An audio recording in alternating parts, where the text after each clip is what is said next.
Halo semuanya, perkenalkan kami dari kelompok 2. Kami akan menjelaskan mengenai konsep dasar entitas dan periode akuntansi. Saya di sini bersama keenam teman saya sendiri Delvina Melania Talelu, dan teman saya Delmi Worijalai, Emiliana Vianasti, Enda Liuveto, Elsa Daisaluku, Ezra Simanjuntak, dan Febriani Lawata. Di sini saya akan menjelaskan mengenai konsep dasar entitas. Seperti yang telah dikemukakan bahwa hasil akhir dari proses akuntansi adalah berupa laporan keuangan. Penyusunan laporan keuangan didasarkan pada asumsi-asumsi yang berkaitan dengan aktivitas fungsi atau unit tertentu sebagai pusat perhatiannya. Kerangka dasar yang digunakan untuk merumuskan konsep sebagai dasar penyusunan dan penyajian laporan keuangan. Laporan keuangan ini disusun dan disajikan untuk memenuhi kebutuhan para pengguna laporan. Laporan keuangan di sini juga digunakan sebagai sumber utama keuangan bagi para pengguna laporan, sehingga kita harus menetapkan ruang lingkup dan batas-batas pelaporannya. Hal ini dikarenakan salah satu karakteristik laporan keuangan yaitu relevan, yang artinya informasi harus memenuhi kebutuhan para pengguna dalam proses pengambilan keputusan. Kemungkinan terjadinya perbedaan antara tujuan pelaporan dan kebutuhan informasi inilah yang menimbulkan konsep yang memberikan batasan ruang lingkup yang disebut dengan konsep entitas. Selanjutnya, konsep legal. Dari segi hukumnya, setiap unit atau organisasi yang dapat dipandang atau diperlakukan layaknya individu menurut ketentuan hukum yang berlaku merupakan suatu entitas atau badan hukum. Dengan kata lain, entitas adalah setiap unit atau lembaga yang keberadaannya dijamin atau dilindungi oleh ketentuan hukum yang berlaku, sehingga bisa menuntut atau mengklaim pihak lain dan juga dituntut oleh pihak lain di muka pengadilan atas namanya sendiri. Atau dengan kata lain, entitas adalah setiap individu dan atau organisasi yang berbadan hukum. Selanjutnya, konsep ekonomi. Tidak seperti halnya konsep akuntansi yang menekankan pada kedudukan konsep terpisah antara entitas sebagai badan hukum, konsep ekonomi menitik beratkan pada aktivitas bisnis dan finansial suatu unit ekonomi. Dari segi ekonominya, setiap unit ekonomi yang menjalankan usaha atau kegiatan finansial untuk kepentingannya sendiri dipandang sebagai suatu entitas. Konsep ekonomi mengenai entitas ini kadang-kadang juga dianut oleh undang-undang perpajakan dengan memperlakukan dua atau lebih perusahaan yang masing-masing sebagai suatu badan hukum yang mempunyai hubungan istimewa dalam kepemilikannya hanya sebagai satu wajib pajak. Setiap unit ekonomi yang menjalankan kegiatan finansial untuk kepentingannya sendiri, unit ekonomi ini terdiri dari yang pertama satu badan hukum, dan yang kedua, ada dua atau lebih badan hukum yang bekerja sama membentuk suatu grup dan masing-masing menjalankan usaha demi kepentingan grup tersebut. Saya Emiliana Vianasti, saya akan menjelaskan tentang konsep akuntansi. Sebelumnya kita harus mengetahui konsep dasar akuntansi merupakan rumusan konsep yang berlaku secara umum agar bisa diperoleh kesatuan analisis, pandangan dan pendapat baik oleh penyaji informasi keuangan maupun pihak-pihak yang memerlukannya. Jadi di dalam akuntansi atau keuangan, laporan keuangan harus disajikan untuk setiap unit usaha atau entitas yang disebut kesatuan akuntansi dengan aktivitas atau kegiatan ekonomi dari unit tersebut sebagai fokusnya. Jadi sebagai suatu kesatuan akuntansi, setiap perusahaan dianggap berdiri terpisah dari para pemiliknya, kreditur, karyawan pemasok, dan pelanggannya. Nama saya Delmilai, saya akan melanjutkan pembahasan mengenai konsep fiskal. Jadi sama halnya dengan disiplin akuntansi keuangan yang memerlukan adanya aktivitas atau unit kegiatan sebagai pusat perhatian untuk tujuan pelaporannya, begitu juga dengan akuntansi perpajakan yang juga membutuhkan adanya semacam pusat perhatian tersebut yang digunakan sebagai kerangka acuannya.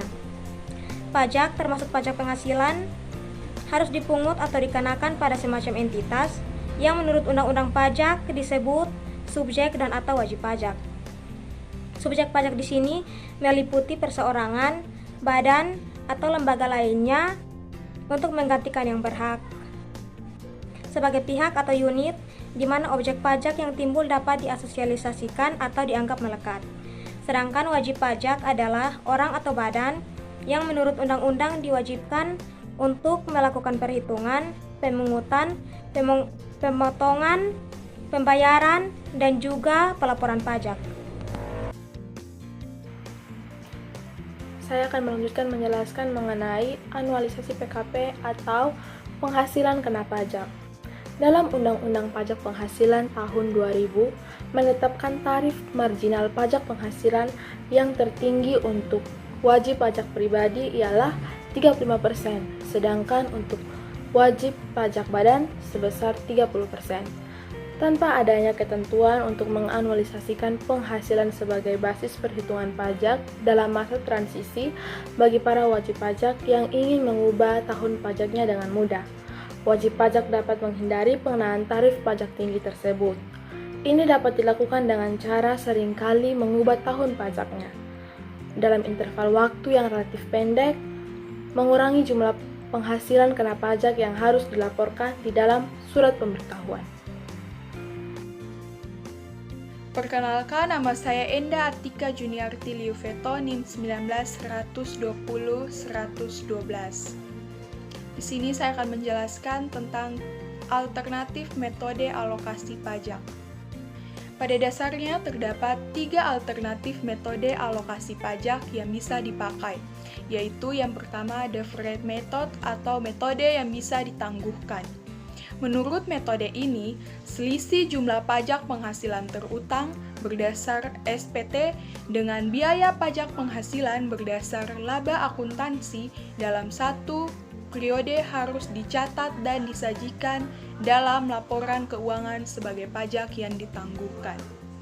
Jumlah pajak yang ditangguhkan ditentukan berdasar tarif pajak yang berlaku pada saat terjadinya transaksi atau item yang menyebabkan terjadinya perbedaan atau selisih antara laba kena pajak dan laba akuntansinya.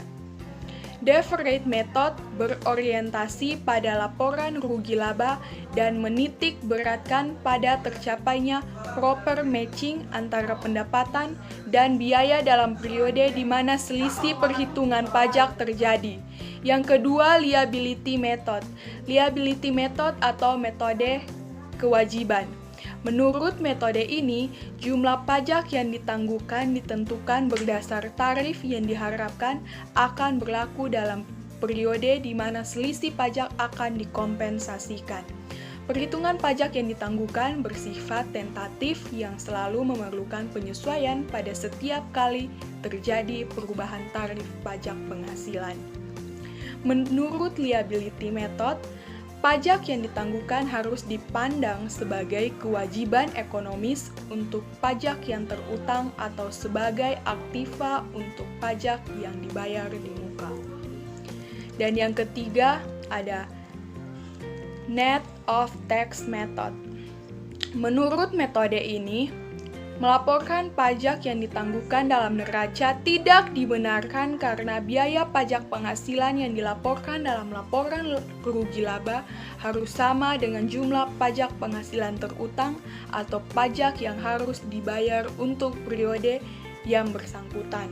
Selisih yang terjadi karena adanya perbedaan laba kena pajak dan laba akuntansi tidak dibukukan dalam suatu rekening tersendiri, tetapi ditambahkan atau dikurangkan kepada aktiva atau hutang tertentu serta unsur pendapatan atau biaya yang bersangkutan. Menurut Standar Akuntansi Keuangan atau PSAK 46, di antara ketiga metode tersebut hanya deferred method atau metode pajak tangguhan yang diperkenankan digunakan. Terpilihnya metode pajak tangguhan untuk digunakan dalam penyusunan laporan keuangan dikarenakan secara umum dapat dikatakan bahwa metode ini memasukkan alokasi perbedaan temporer yang komprehensif dan bukan alokasi perbedaan temporer yang parsial atau sebagian. Selain itu, keunggulan dan kelemahan dari metode ini adalah metode pajak tangguhan lebih menekan pada pengukuran berapa besar penghematan pajak akibat perbedaan temporer tersebut dialokasikan pada periode mendatang. Yang berikutnya itu prinsip-prinsip alokasi pajak. Yang pertama, inter-period allocation, yaitu proses alokasi pajak penghasilan antar periode tahun buku yang satu dengan periode-periode tahun buku berikut atau sesudahnya. Alokasi pajak penghasilan antar periode tahun buku ini diperlukan karena adanya perbedaan terhadap jumlah laba kena pajak dan laba akuntansi. Yang kedua, inter-period allocation, yaitu proses alokasi pajak penghasilan dalam suatu periode akuntansi karena adanya perbedaan tarif pajak yang dikenakan terhadap tiap-tiap komponen laba atau pendapatan.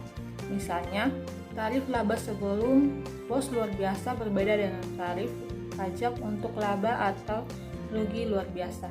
Sekian presentasi dari kelompok kami. Jika ada pertanyaan atau sanggahan dari teman-teman, kami persilakan. Sekian, terima kasih.